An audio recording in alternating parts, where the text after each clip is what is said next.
Captain Jake Miller floated in the observation deck of his cargo ship, the Star Runner, as it drifted through the empty space between Saturn and Jupiter on another boring supply run to the outer colonies. He had been doing this route for 5 years. Now and every trip felt the same, with nothing but darkness and distant stars to keep him company, while the autopilot handled most of the flying. The loneliness of space hauling was getting to him, and he often talked to himself just to hear a human voice, even though the company said solo runs were more profitable. Jake was checking the navigation systems when something impossible appeared on his radar screen that made him rub his eyes and look again to make sure he was not dreaming. A ship, unlike anything in the Earth fleet database, materialized out of nowhere about 10 kilometers away, and it was moving in ways that defied everything Jake knew about physics. The vessel looked like it was made from liquid silver that flowed and shifted. As it moved, and it had no visible engines or windows yet, it glided through space like a fish through water. Jake sent out a standard greeting message in all Earth languages, expecting no response since this was clearly not a human ship and might not even recognize their communication methods. To his complete shock, a female voice answered him in perfect English, but with an accent he had never heard before, that sounded like music, mixed with whispers of wind. The voice said her name was Princess Zara of the Luminary Empire, and she had been observing human vessels for several months, trying to understand their primitive but fascinating technology. Jake nearly fell out of his chair because first contact with an alien species was something Earth had been hoping for since humans started exploring space 50 years ago. He asked if she was really an alien, and she laughed, a sound like crystal bells ringing, and said that from her perspective, he was the alien since he was far from his homeworld. Zara requested permission to dock with his ship because she wanted to meet a human in person after studying them from afar for so long through intercepted transmissions.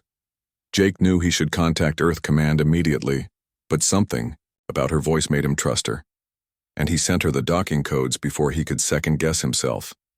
As the two ships connected, Jake ran to the airlock and put on his best uniform, which was wrinkled from being stuffed in a drawer, but it was better than his usual work clothes. He waited nervously as the pressure equalized, and when the door finally opened, he saw something that took his breath away and made him forget every word he knew. Princess Zara stood 7 feet tall, with skin that shimmered between violet and purple like the sunset on Earth, and her eyes were larger than human eyes, sparkling with colors that shifted from silver to gold. Her hair flowed past her waist like liquid mercury, moving on its own as if gravity did not affect it the same way, and she wore a dress that seemed to be made of starlight itself. She had a humanoid shape, but everything about her was more graceful and elegant than any human, with long limbs that moved with perfect fluidity and hands. With 6 delicate fingers, Jake stood there with his mouth open like a fish until she smiled, showing perfect pearl-white teeth, and stepped forward with a movement so smooth she seemed to glide. Without thinking, Jake blurted out, "Hey, sweetie," which was something he used to say to his ex-girlfriend, and immediately wanted to disappear into the floor from embarrassment. But instead of being offended, Zara touched her face as a deeper purple color spread across her cheeks, and she replied, "Yes, darling," in a shy voice that made Jake heart race. They both started laughing at the same time, realizing how ridiculous they must look, standing there trying to figure out how to talk to someone from a completely different species.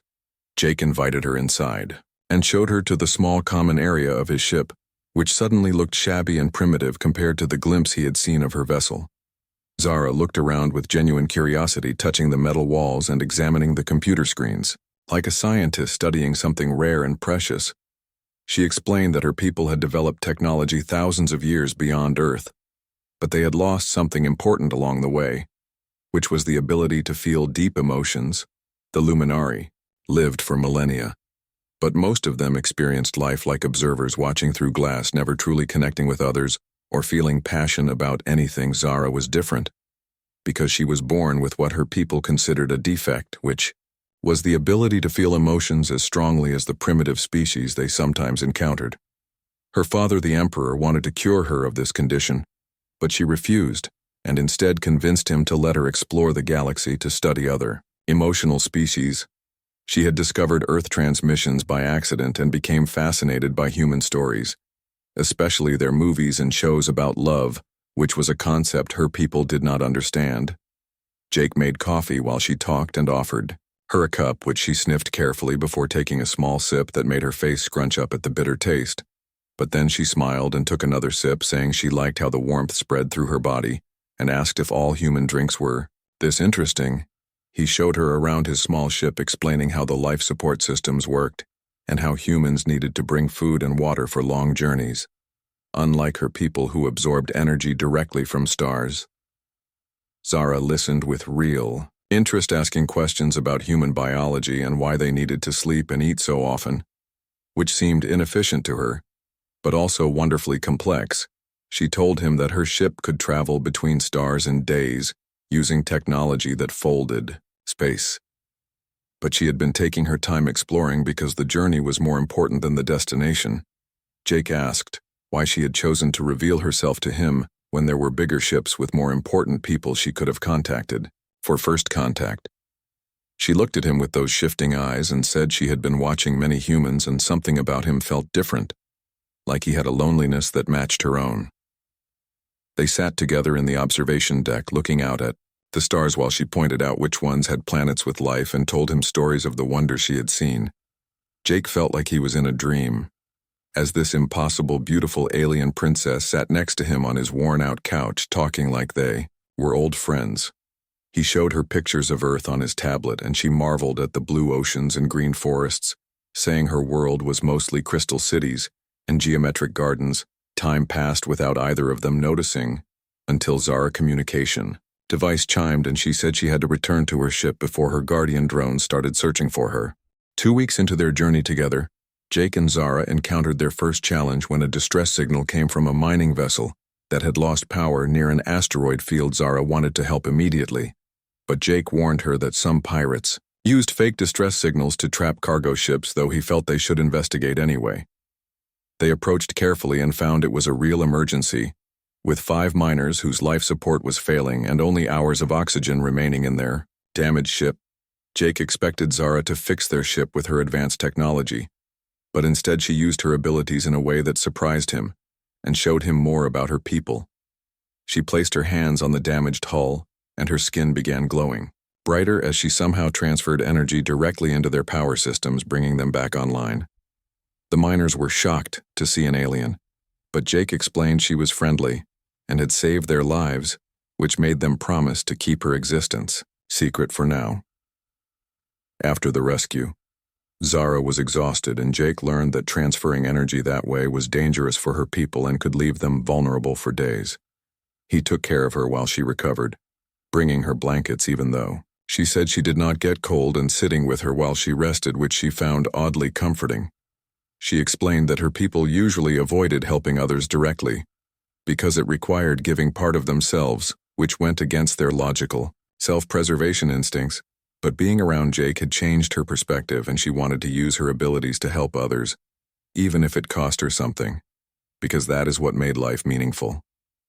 When she recovered, they continued their journey, and Zara started teaching Jake about the wider galaxy, showing him star charts of the various species and their territories. There were the void dancers who lived in space itself, never touching planets, and the crystal minds who were living computers that had achieved consciousness millions of years ago. She told him about the Great Alliance, which was a loose confederation of advanced species that had rules about not interfering with primitive worlds like Earth.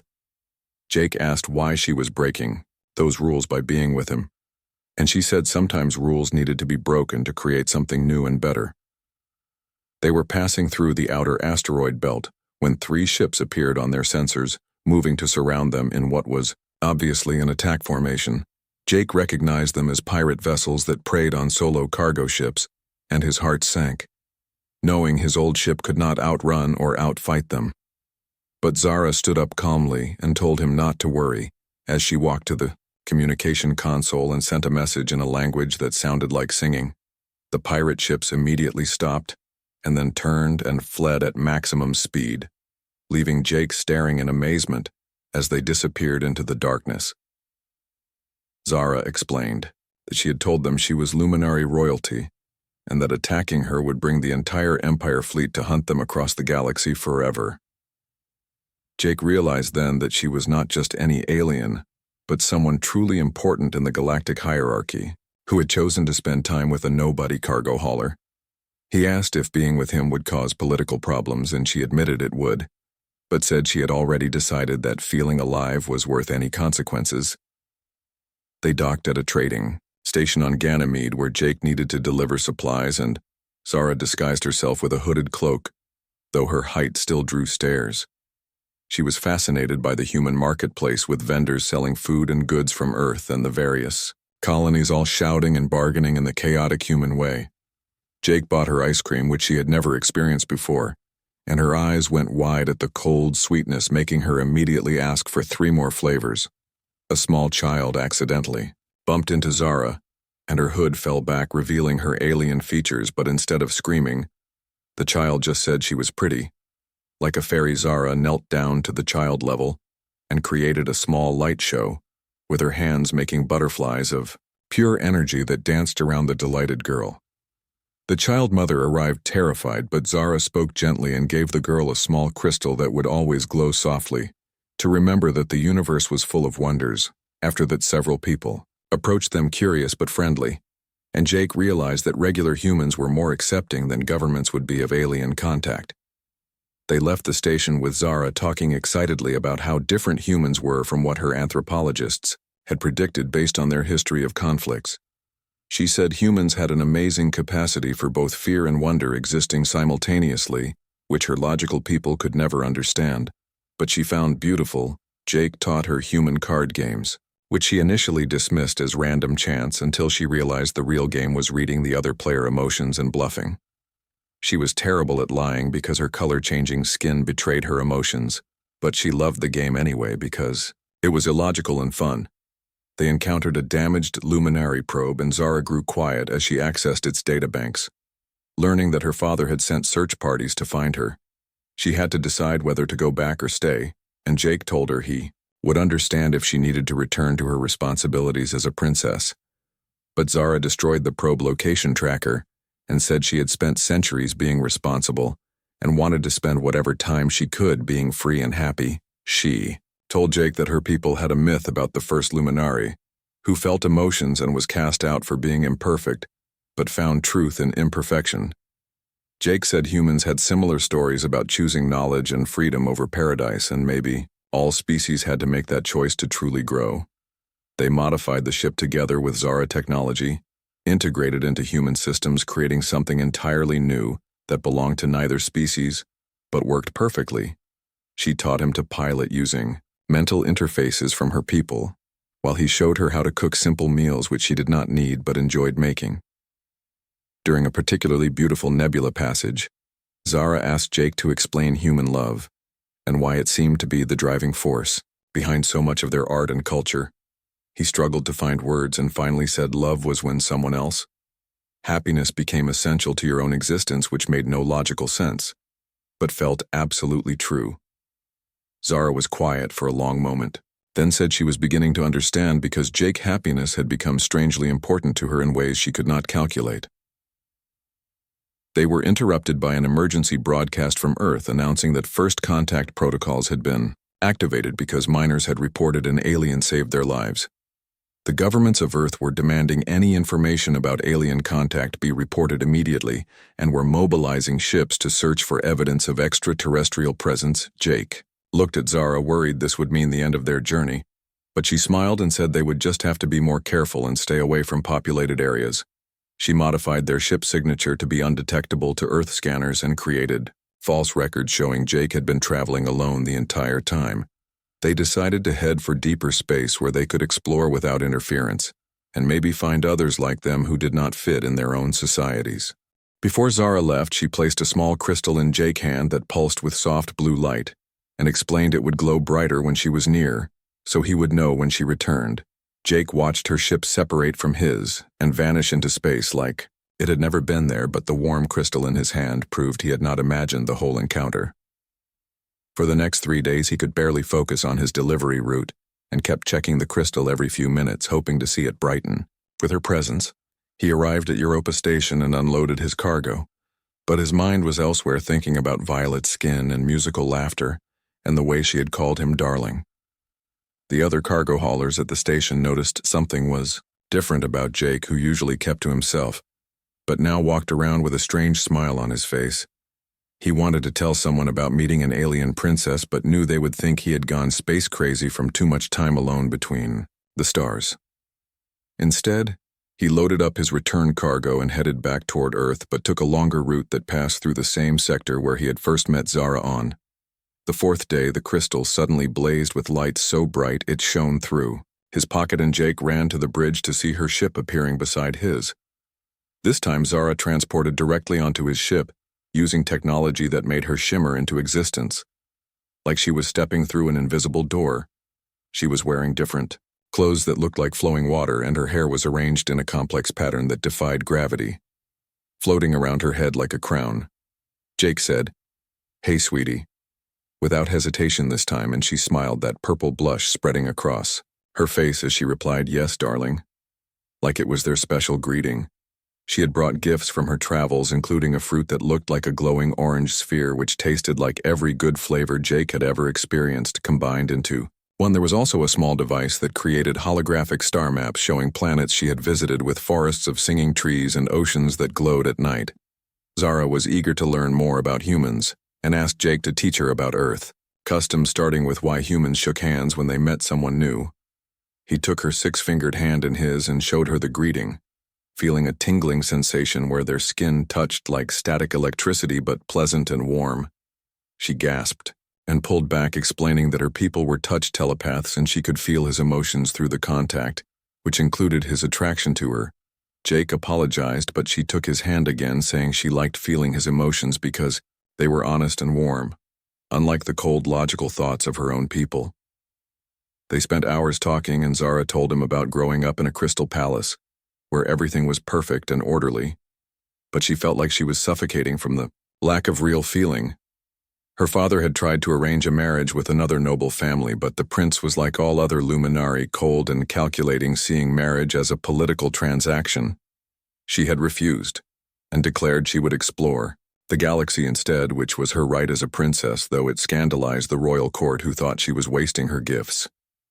Jake shared his own story about growing up on Earth in a small town, and always dreaming of the stars even when everyone said he should stay and work in the factories.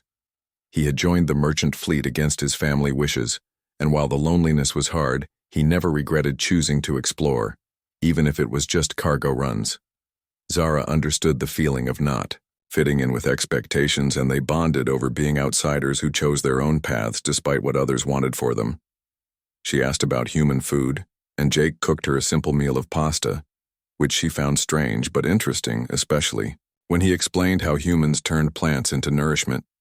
In return, she showed him how her people absorbed energy directly from light, using their skin, and demonstrated by holding her hand near the ship lights until she glowed softly. Jake asked if she ever got hungry, and she said not for food, but sometimes she felt empty in a way that had nothing to do with energy, which he recognized as loneliness. They watched Earth movies together, and Zara was fascinated by romance films, asking endless questions about why humans kissed and held hands and said they loved each other. Jake tried to explain that humans needed physical and emotional connection to feel complete, but realized he was describing something he had been missing for years, himself. She asked him to show her how to dance after seeing it in a movie, and he put on music and taught her to sway, even though she was taller and kept stepping on his feet. But when she got the rhythm, her natural grace took over, and they danced in the small common area, laughing when they bumped into furniture in the cramped space. Zara said dancing did not exist on her world because it served no logical purpose, but she understood now that the purpose was joy and connection, which was logical in its own way. She told him about her ship-advanced AI that was currently pretending to be her, so the Guardian drones would not report her absence to her father. The AI was confused by her behavior and kept asking why she was wasting time with a primitive human when she could be cataloging new star systems. Zara said she had learned more about life from Jake in a few days than in centuries of education on her homeworld, because he taught her about feeling, not just knowing. Jake asked how long her people lived, and she said thousands of years, which made him sad because his human life would be just a brief moment in hers. But Zara took his hand and said that moments could be more valuable than millennia if they were filled with real emotion and meaning which she had never felt before meeting him. She showed him a device that could translate any language instantly and gave it to him so he could understand other species. They might meet in their travels. Jake was surprised, she said they, implying she planned to stay, and she admitted she had been thinking about asking to travel with him if he would accept an alien companion. He said yes immediately, and she laughed at his enthusiasm, saying humans were wonderfully impulsive, which her people would see as a flaw. But she found charming. They made plans for how to modify his ship to accommodate both their needs, and Zara said she could upgrade his engines with her technology to travel faster. But Jake said he was in no hurry, because the journey was more interesting now that he had someone to share it with, which made her smile and squeeze his hand. As the days passed, they fell into a routine of sharing meals and stories and teaching each other about their cultures while floating through the darkness together.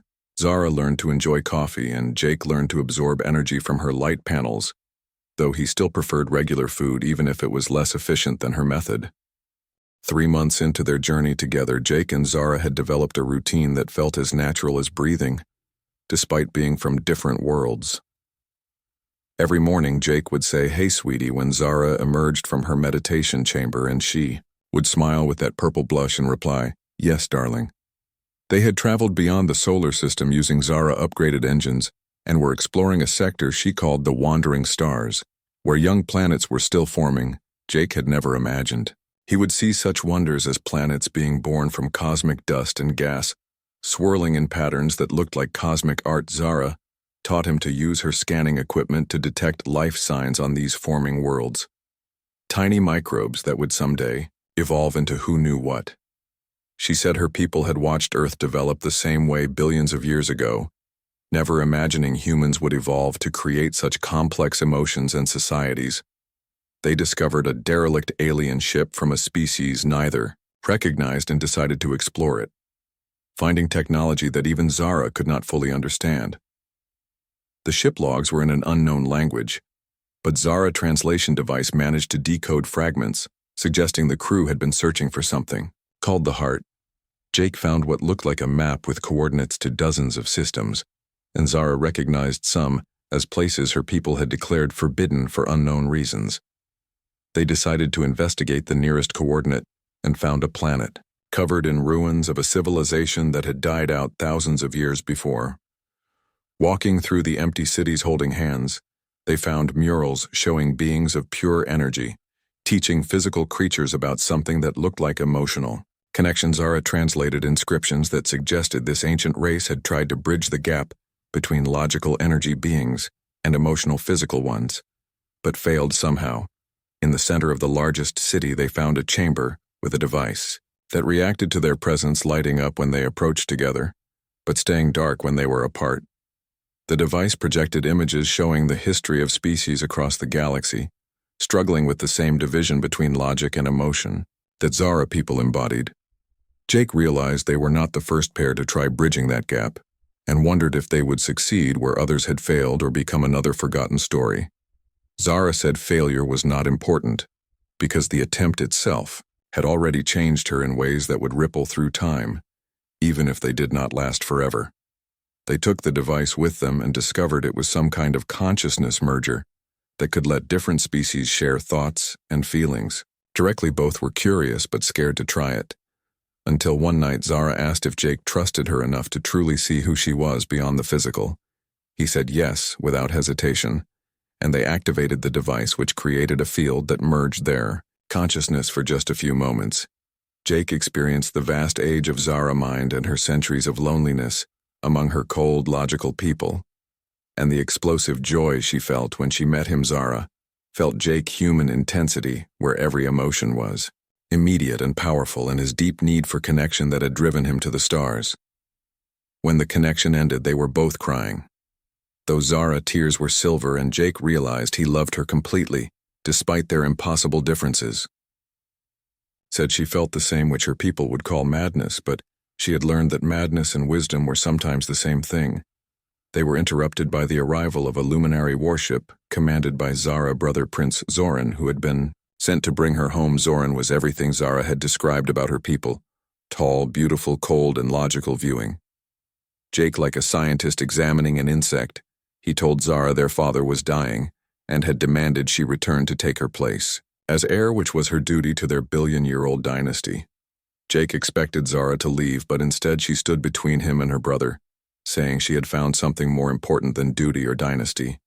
Zoran could not understand why she would choose a primitive human who would die in mere decades over eternal rule of an empire, spanning thousands of worlds. Zara tried to explain that those decades with Jake contained more life than millennia of cold perfection, but her brother only saw mental deficiency. He attempted to take her by force, but Zara had grown stronger during her travels and fought back with abilities Jake had never seen her use. She created shields of pure energy and weapons of light, defending their ship, while Jake piloted them through an asteroid field to escape. Zoran pursued them relentlessly and eventually cornered them near a black hole where escape seemed impossible without Zara's advanced technology. But Jake had learned to read luminary technology and suggested using the consciousness merger to combine their abilities, which had never been attempted before. Zara said it was dangerous and could kill them both. But Jake pointed out that life without freedom to choose was not worth living anyway.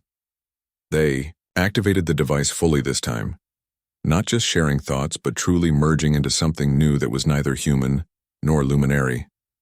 Together they had abilities neither possessed alone, and managed to create a jump point that transported them across the galaxy in an instant. When they separated, both were changed, with Jake's eyes now having silver flecks and Zara's skin showing hints of human pink. Among the violet, Zoran message reached them saying he would report Zara as dead rather than corrupted, and warning them never to return to Luminari space. Zara was sad but not surprised, saying her family had been dead to her long before this. When they stopped feeling anything real, they found themselves in a sector populated by refugees and outcasts from various species who had formed their own society outside the great empires.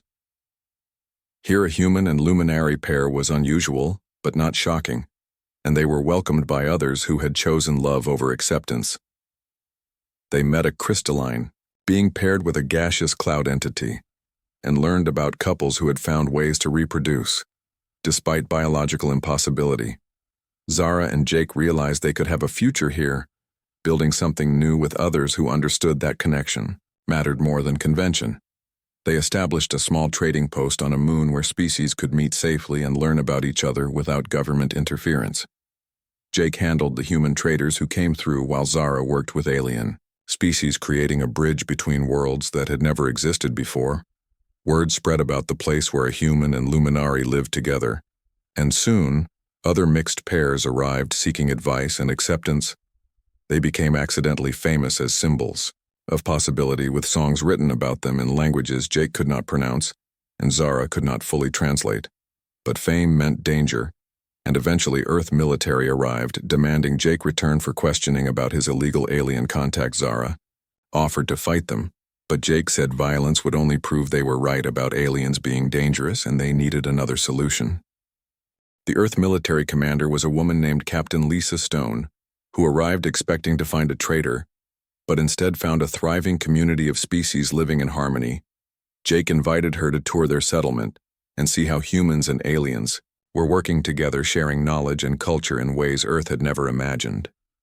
Captain Stone was skeptical, until a young human girl ran past chasing a floating jellyfish-like alien child. Both laughing as they played together, she saw humans learning alien mathematics that could solve Earth energy crisis, and aliens learning human art that gave them new ways to express themselves. Jake explained that fear had kept species apart, but curiosity and compassion could bring them together. If given the chance to try, Zara demonstrated her healing abilities by fixing a human broken arm instantly, and offered to share medical knowledge that could save millions of lives. But Stone said Earth governments would never accept this because humans needed to be in control, and aliens represented a threat to that power. She gave them a choice to have Jake return to Earth for trial, or become permanent exiles, never allowed to return to human space again. Jake looked at Zara and their friends from dozen different species and said, "Home was where you were understood, not where you were born." Stone left but promised to delay her report for 1 month, giving any humans who wanted to join them time to make their choice. To their surprise, hundreds of humans arrived over the next weeks, including scientists, artists, and dreamers who wanted to be part of something bigger. They also received a message from Zara, father, who was indeed dying, asking to see her one last time before his millennia of life ended. Jake told her to go, even though it might be a trap because family was important even when they disappointed you, and she might regret not saying goodbye. They traveled together to the border of Luminary space where Zara father's ship waited, a massive city-sized vessel of impossible beauty and technology. The Emperor was ancient beyond imagination, but when he saw Jake, his expression showed something Zara had never seen before, which was curiosity. He asked Jake what made him special enough, that his daughter would abandon everything, and Jake simply said he needed her and was not afraid to show it. The Emperor touched Jake's mind and saw through his memories the joy Zara had found and the way she laughed and danced and lived. He said he had forgotten such things were possible, and perhaps his greatest achievement was creating a daughter who could still feel them. Before dying, he named Zara his heir, not to rule, but to change the Luminary, giving her authority to teach emotion to those who wanted to learn. Many Luminary rejected this, but some, particularly the young, were curious about these feelings their princess had discovered with her human companion. Zara established schools where Luminary could learn about emotion through art and music and dance, partnering with humans who were natural teachers. Jake became the first human ambassador to multiple alien species, using his experience to help others overcome their fear of the unknown. They faced challenges when some humans formed hate groups against aliens, and some aliens saw humans as too dangerous to trust. But for every setback, there were victories, like the hybrid children who began appearing born from couples who should not have been able to reproduce. These children were something entirely new, combining traits from their parent species in ways that created abilities no one had imagined. Zara and Jake discovered they too could have a child using the consciousness merger and genetic manipulation, creating life from pure love and will. Their daughter had Jake determination and Zara grace, with skin that shifted between human and luminary colors depending on her emotions. She could feel emotions like a human but process them like a luminary, creating perfect balance between logic and feeling. They named her Hope because she represented what was possible when species chose connection over isolation and love over fear. As years passed, their settlement grew into a city, then multiple cities spreading across worlds as more species joined their inclusive society. The Great Alliance eventually recognized them as a legitimate government, giving them legal standing to protect mixed couples and hybrid children. Earth finally sent official diplomats after seeing the technological advances coming from human-alien cooperation that surpassed anything Earth had alone. Jake aged as humans do, while Zara remained young, but she said every gray hair and wrinkle was beautiful because it showed time passing meaningfully. They discovered the consciousness merger had actually extended Jake's life by centuries, giving them more time than any normal human should have. Their love story became legend, told in 1,000 languages across the galaxy, of the human who said, "Hey, sweetie," and the princess who answered, "Yes, darling." Children of all species learned about them in school as examples of how differences could make relationships stronger, not weaker. Jake and Zara continued exploring, finding more ruins of ancient civilizations that had tried to unite logic and emotion, always learning from their failures. They realized they were part of a pattern, billions of years old, of life trying to connect across impossible differences, and sometimes succeeding. On Jake's 100th birthday, still young by his extended life, he asked Zara if she regretted choosing him over her empire. She laughed and said, empires were just structures, but what they had built was alive and growing and would outlast any dynasty. They stood on the observation deck of their ship, now a museum where species came to learn about first contact, looking at stars they had explored together. Zara pointed to a distant galaxy and asked if Jake wanted to see what was there, and he said yes, as long as they went together. Their daughter Hope, now grown, commanded her own ship, carrying the message of unity to species who had never heard of humans or Luminary. She had her father's storytelling gift, and her mother diplomatic skills, making first contact with civilizations that joined their growing alliance. The consciousness merger technology evolved, allowing entire communities to share experiences, creating empathy between species that had been enemies for millennia.